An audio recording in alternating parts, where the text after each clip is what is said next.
খাবার খেতে হবে না, তুই খা, আমি তোকে রান্না করে দিব। না না না, আমি খাবো মানে খাবো, তুমি আমাকে কিনে না চিনে আমি আজকে সারাদিন কথাই বলবো না। পাখি, আমার মেয়েকে গাজরের হালুয়া দাও তো, পরিষ্কার ভাবে দেবে কিন্তু। দিচ্ছি দিদি। ভীষণ বাজে মা, এমন খাবার তো আমি আগে কখনো খাইনি। একবার তো তুমি খেয়ে দেখো। না না। আরে বাহ, তাই তো, ভীষণ মজা। বাহ পাখি, তুমি তো বেশ ভালো রান্না করো, বেশ মজা হয়েছে। অনেক বেশি দাম দিয়েও খেতে কোনো বিরক্ত লাগবে না। বাবা পাখি, তোমার হাতের প্রশংসা দেখে করতেই হয়, কিন্তু তোমার নাম কি? তুমি কোন বনে থাকো? আসলে আমার নাম মুন্নি, পাশের বনে আমি একটা বাড়িতে আশ্রিত হিসেবে থাকি। গাজরের হালুয়া বিক্রি করে আমার দিন কাটে। তা বেশ তো, তবে শোনো, এখন থেকে তুমি কিন্তু রোজ আসবে আমাদের বনে গাজরের হালুয়া নিয়ে। ঠিক আছে দিদিরা। একই সখী, তুমি আমাকে খাবার খেতে দিলে যে, তুমি খাবে না কিছু? এমনিতেও তো রোজ তুমি আমার আগে খেতে চলে আসো, আজ আবার কি হলো? আর বলো না কবুতর, একটা পাখি আজ গাজরের হালুয়া নিয়ে এসেছিল। এত স্বাদ যে আমার মুখে এখনো লেগে আছে। আহা, তুমি একবার খেলে বারবার খেতে চাইবে। তাই নাকি সখী? তাহলে তো আমাকে খেতে হয়। আচ্ছা ঠিক আছে, কাল এলে তোমার জন্য কিনবো কবুতর, এবার তুমি খেয়ে নাও। আরে বাহ, তোমরা দেখছি আমার হাতের গাজর রান্না বেশ পছন্দ করেছো। এভাবে চলতে থাকলে তো বেশ টাকা পাওয়া যাবে। সত্যি তোমরা এভাবে প্রশংসা করবে আমি ভাবতেও পারিনি। শুধু কি প্রশংসা, তোমার হাতের হালুয়া একদিন না খেলে মনে হয় শূন্য শূন্য লাগে। তুমি প্রতিদিন আসবে পাখি, আমার মেয়ে ভীষণ পছন্দ করে। কি সুখী দিদি, মনিকে কোথায় খুঁজে পাবো বলো তো? আমার তো ইচ্ছে করছে আমি এক্ষুনি মুন্নিকে খুঁজতে চলে যাই। তুমি কি খুঁজতে যেতে হবে না মা? ওই দেখো মাসি এদিকে আসছে। এই কি মুন্নি, তুমি এতদিন কেন আসোনি? জানো তোমাকে কত খুঁজেছি, কত অপেক্ষা করেছি। তোমার হাতের হালুয়া না খেলে তো আমাদের দিন ভালোই যায় না। আসলে আমি তো অন্যের বাড়িতে থাকি, তার উপর আবার অনেক অসুস্থ ছিলাম, সেবা করার মতো কেউ নেই, তাই আসতে পারিনি। সে কি কথা মুন্নি, তাহলে তো তোমার অনেক কষ্ট। তোমার আর অন্য বনে থাকতে হবে না, এখন থেকে তুমি আমাদের বনে থাকবে। আর তোমার যখন যা প্রয়োজন আমাদের বলবে, তোমার কোনো কষ্ট হবে না, আর আমরা রোজ তোমার হাতে হালুয়া খেতে পারবো। সত্যি বলছো তোমরা? তাহলে তো বেশ ভালো হবে।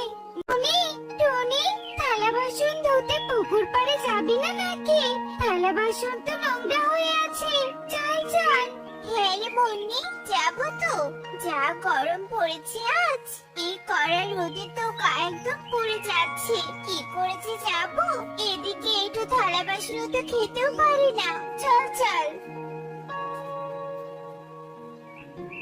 আরে টুনি মুন্নি, তোরা এত দেরি করে এলি কেন?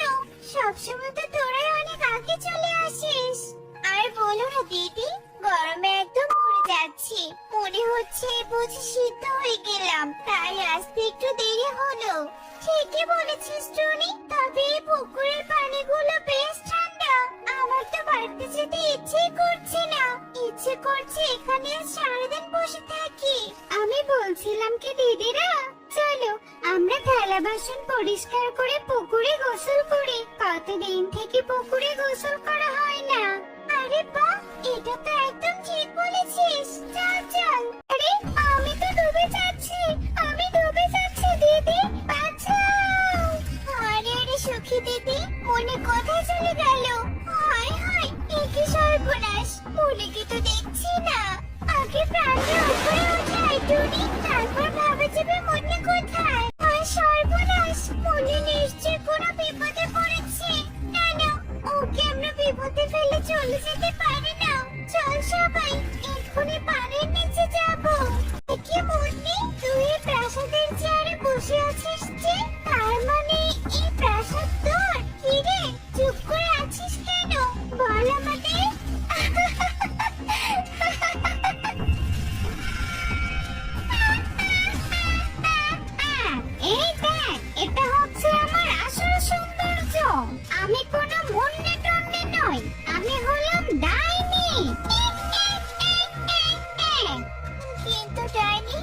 তাহলে পাখি রূপে কেন আমাদের বনে গাজর রান্না করে বিক্রি করতে শুনি? তোদের ফাঁদে ফেলতে। গাজর বিক্রি না করলে কি তোরা আমার ভালোবাসার টানে এখানে আসতে? অবশেষে তোরা আমার ফাঁদে পা দিলি।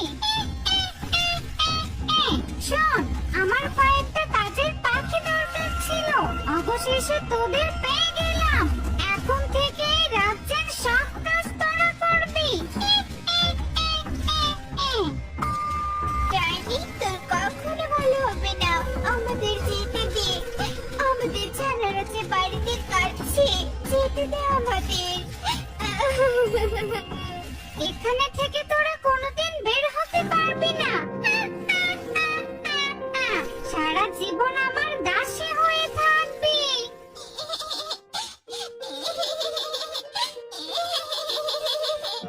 কি রে মা টুকি, তুই এভাবে কাঁদছিস কেন?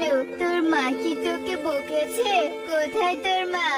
ওই যে নিচু কাছে বাবা, মাত্র সেই সকালে থালা বাসন নিয়ে বেরিয়েছে, কিন্তু এখনো বাড়িতে আসেনি। আমার খুব খিদে পেয়েছে বাবা। সে কি রে মা, তোর মা তো কখনো এমন করে না। কোনো বিপদ হলো না তো? একেটো না, যাচ্ছিস কোথায়? টুনিকে খুঁজতে দাদা, সকাল থেকে টুনি বাড়িতে নেই। সে কি নে, সুখেও তো নেই। চল তো একসাথে খুঁজে দেখি। আচ্ছা পাখি, তোমরা কি টুনি সুখীদের খুঁজছো? হ্যাঁ মৌমাছি, কিন্তু তুমি জানলে কি করে? অথচ বড্ড বিপদ। এই কি কথা? তাহলে তো এক্ষুনি পানির নিচে আমাদের যেতে হবে। চলো সবাই। থামছো না, তুই কি বিপদে তোর জ্ঞান বুদ্ধি সব হারিয়ে ফেলেছিস নাকি? দেখছিস তো পানিতে নেমে সবাই অদৃশ্য হচ্ছে। তার মানে আমাদের এক্ষুনি তান্ত্রিক ডেকে নিয়ে আসতে হবে। তোরা থাক, আমি কোনো তান্ত্রিককে নিয়ে আসছি। তোমরা চিন্তা করো না টনি, আমরা এসে গেছি। এ কি, সবাই আছে, মুন্নি কোথায়? আমরা আর কাউকে সহজে বিশ্বাস করবো না। তাহলে এভাবে